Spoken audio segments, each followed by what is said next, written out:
함께 하시기를 예수님 이름으로 간절히 축원합니다.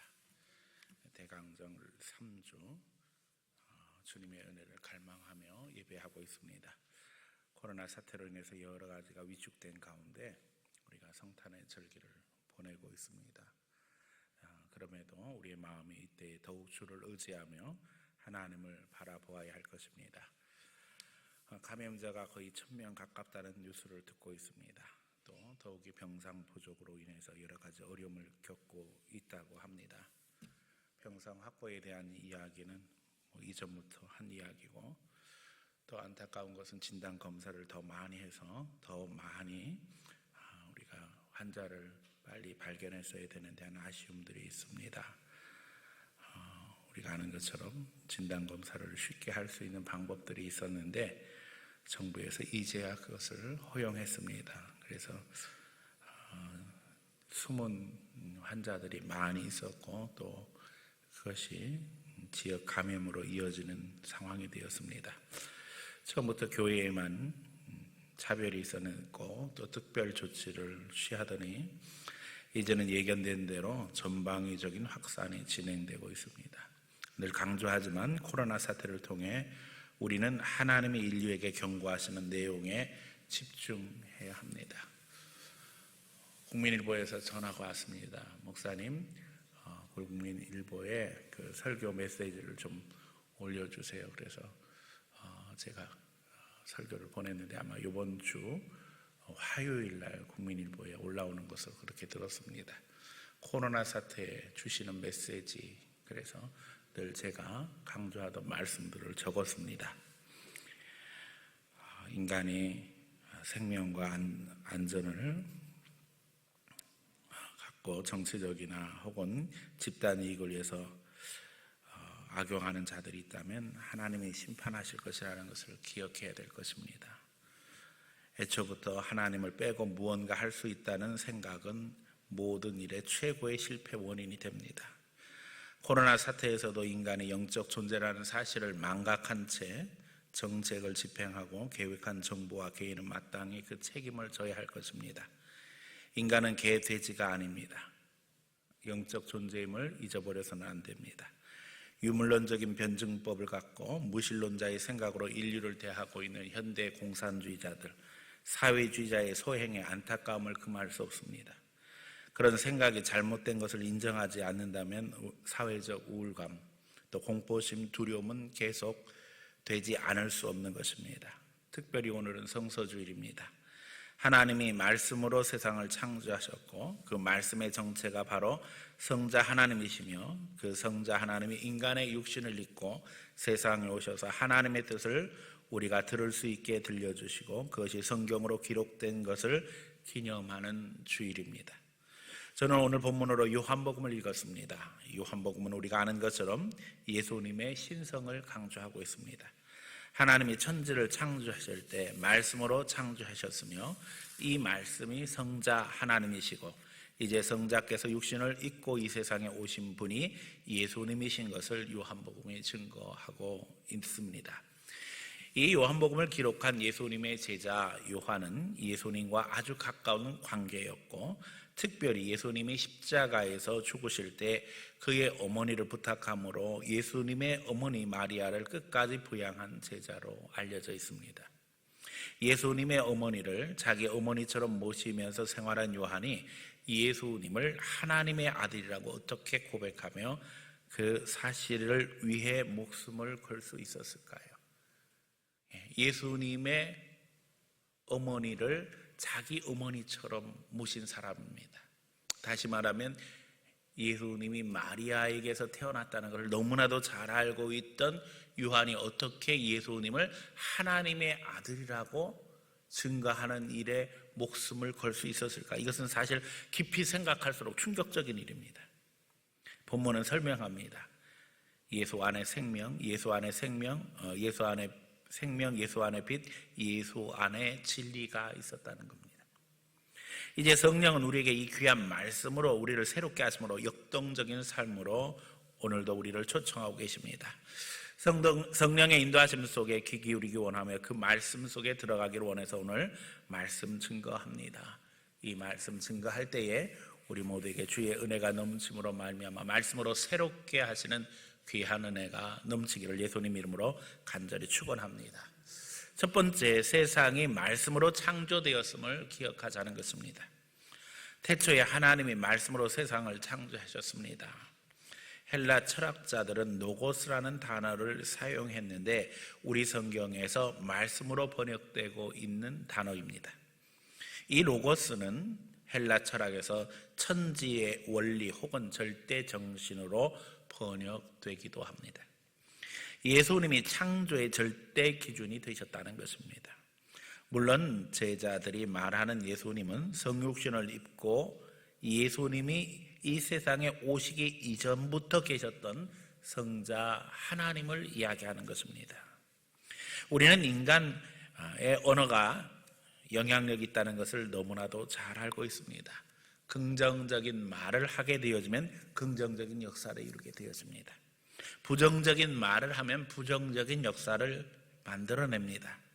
특별히 수직 관계에서 언어는 순종을 요구하며 그 결과 권위와 함께 영향력을 만들어냅니다. 예수님을 찾아온 한 백부장이 했던 말을 우리가 잘 기억하고 있습니다. 말씀만 하옵소서. 내 하인이 오라 하면 오고 가라 하면 가나이다. 그러니 말씀만 하옵소서. 예수님께서 그 백부장의 믿음을 칭찬하셨습니다. 그리고 예수님이 선포하신 대로 백부장의 하인은 병이 낫게 되어집니다. 성경은 세상이 그냥 존재하게 된 것이 아니라는 것을 우리에게 증거합니다. 말씀의 의지와 선포, 그 영향력 아래서 말씀하신 대로 그 절대 원리에 의해서 세상이 창조되었다는 것입니다. 그래서 신학자들은 창조의 질서를 깨닫기 위해서 생물학, 유전학, 물리학 등 다양한 분야에 관심을 기울였고 그것이 근대 과학의 시초가 되어집니다. 오늘도 우리는 세상이 말씀으로 창조되었음을 기억하며 창조의 질서를 귀히 여기며 실천하는 그리스도인들이 되어야 할 것입니다. 세상의 움직임 속에서 하나님의 뜻을 분별하고 그 가운데 인도하심을 받아야 하는 것입니다. 이것이 하나님이 자신을 드러내시는 일반 영역에서 일반 계시를 대하는 그리스도인들의 자세인 것입니다. 코로나 사태를 대하면서도 그리스도인들은 불신자들과 그래서 달라야 합니다. 막연한 공포와 두려움 이전에 하나님의 뜻을 분별하며 우리를 바로잡기 위해 기도하고 또 시도하며 노력해야 한다는 것입니다. 일반 계시라는 것은 일반 영역에서 하나님이 하나님의 뜻을 드러내시는 것을 이야기합니다.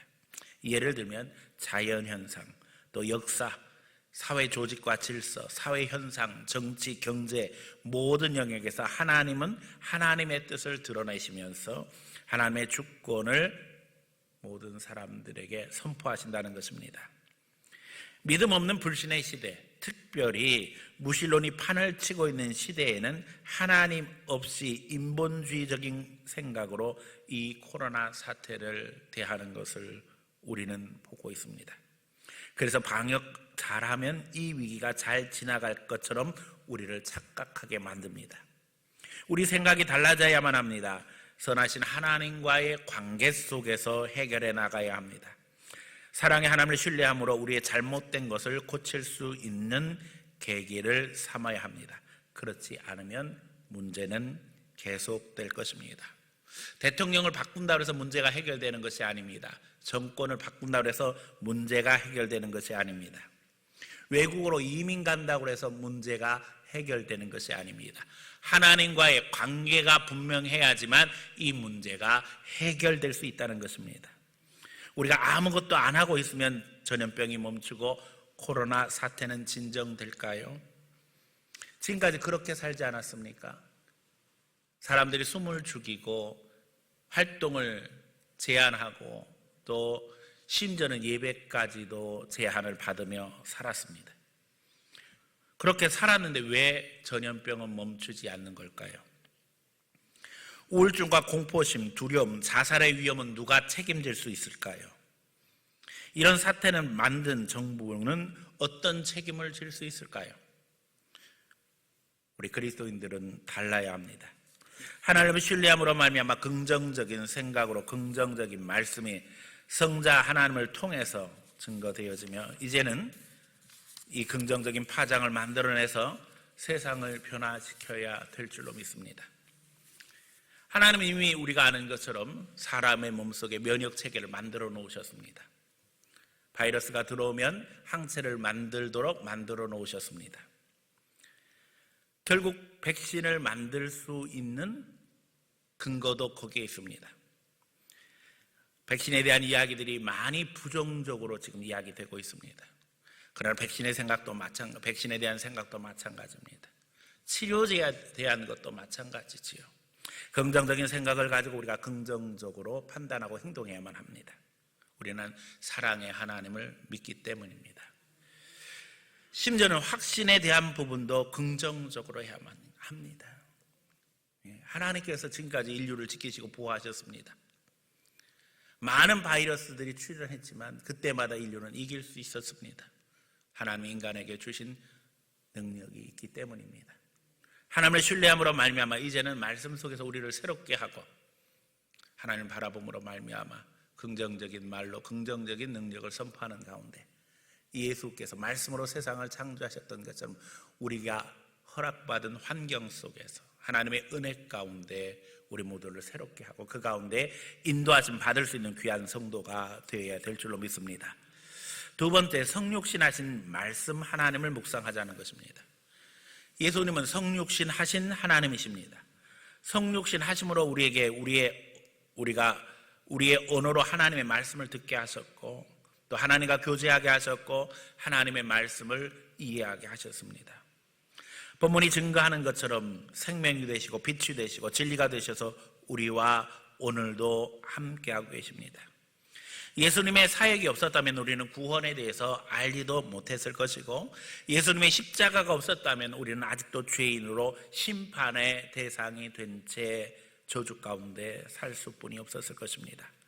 예수님은 우리의 대표가 되셔서 인간에게 오셨고 우리를 위한 중보자가 되셨습니다. 그러기에 우리는 특별 계시의 영역에 주목하며 감사하며 감동하는 것입니다. 특별 계시는 하나님이 자신을 일반 계시의 영역 이외의 특별한 영역에서 특별한 방법으로 드러내신 것을 말합니다. 다시 말하면 예수님을 통해서 이루신 구원 역사 속에서 하나님의 성경을 통해 말씀하시고 예수님을 통해 이루신 구원이 바로 특별 계시가 되는 것입니다. 이것은 인간의 방식으로 이해할 수 없는 것입니다. 하나님의 아들 창조주이신 예수님이 우리에게 인간으로 오셔서 하나님의 뜻을 인간의 언어로 전해주시고 이제 우리의 대표가 되셔서 우리를 위해서 십자가에 죽으시고 우리를 대속하셨다는 것은 인간의 지식이나 지혜로는 받아들이기 어려운 부분들입니다. 특별히 오늘처럼 조금 더 손해나지 않으려고 하는 이 세상에서 예수님의 방식은 이해할 수 없는 방식입니다.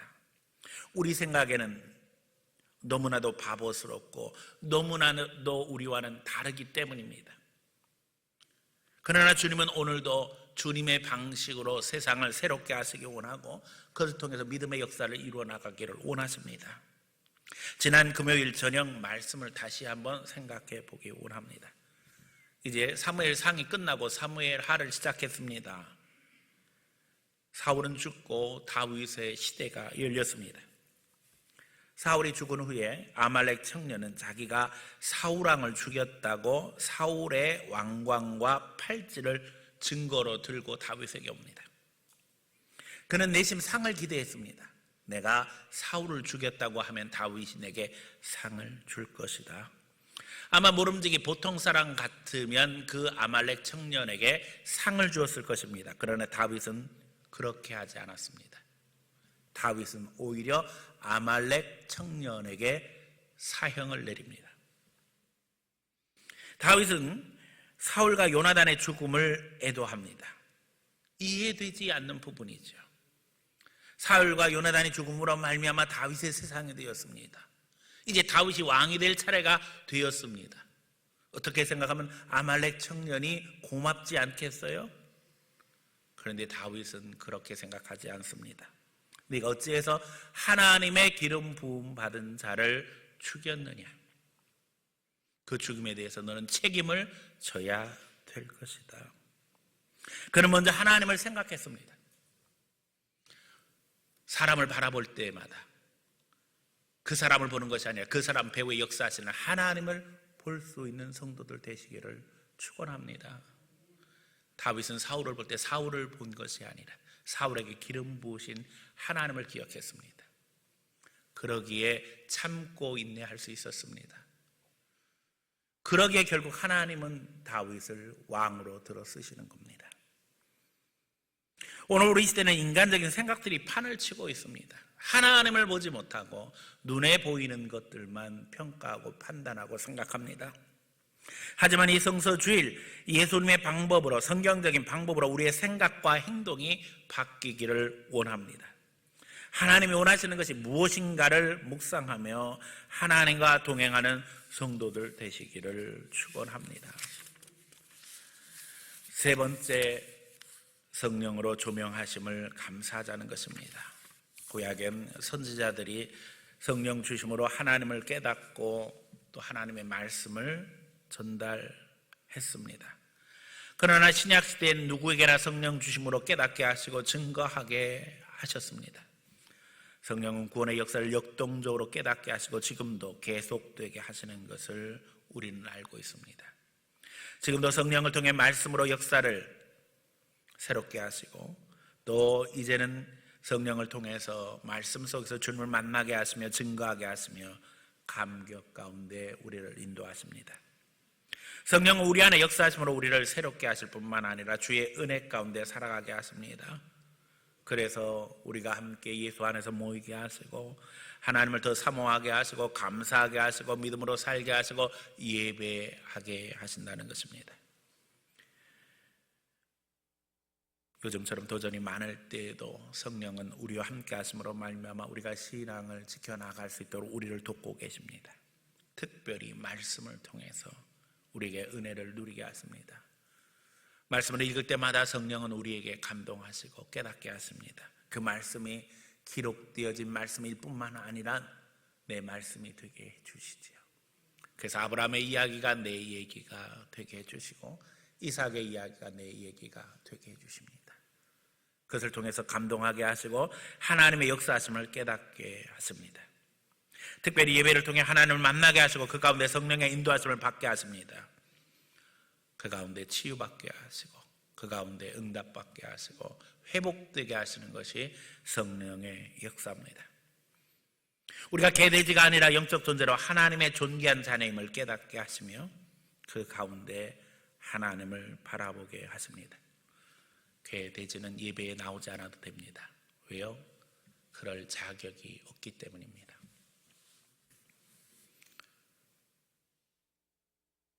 전에 교회에 찬양을 잘하는 개가 있었습니다. 전에는 교회에서 차인배를 틀었습니다.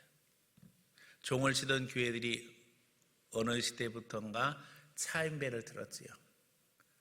그래서 찬송이 온 동네에 울려 퍼지게 됩니다. 예배 시간 30분 전에 한번 울리고 이제 예배 시간이 되면 울립니다. 근데 개를 한 마리 키우고 있었는데 이 개가 어느 날부터 찬송을 하기 시작했습니다. 차인벨만 울리면 저도 그 차인벨 소리에 맞춰서 하고 웁니다. 그래서 찬송하는 개로 유명해졌습니다. 그래서 그 30분 전이 되어서 차임을 틀면 개가 노래를 시작합니다. 사람들이 교회에 오면서 그 개를 보게 되었습니다. 그러나 누구도 그 개를 예배당으로 끌고 들어오진 않았습니다. 왜요? 개는 개일 뿐입니다. 흉내는 낼 수 있지요. 그러나 개는 예배자가 될 수 없습니다. 영혼이 없기 때문입니다. 오늘 우리가 하나님 앞에 얼마나 존귀한 존재인지 깨달아야 됩니다. 말씀 가운데, 기도 가운데, 찬양 가운데 헌신으로 이어지는 예배의 감격 속에 하나님을 찬양하며 그 가운데 하나님의 은혜를 누리게 하시는 것이 성령의 역사입니다. 하나님 말씀으로 세상을 창조하셨을 뿐만 아니라 오늘도 그 말씀을 통해서 성령으로 은혜 받게 하시고 우리 신앙을 지켜나가게 하신다는 것입니다. 이 성서주일 말씀으로 오신 예수님을 깊이 묵상하며 하나님을 신뢰하며 이제 거룩한 말씀에 거룩한 파장을 만들어낼 수 있는 성도들 되시기를 축원합니다. 하나님 말씀으로 세상을 창조하셨습니다. 이 말씀의 은혜를 누리는 이들마다 이제는 하나님의 거룩하심을 본받아 거룩한 파장, 신앙의 파장, 긍정적인 파장을 만들어냄으로 말미암아 이 시대에도 믿음이 살아있음을 증거하며 믿음의 역사로 세상을 새롭게 하는 거룩한 성도들이 다 되어지기를 예수님 이름으로 간절히 축원합니다.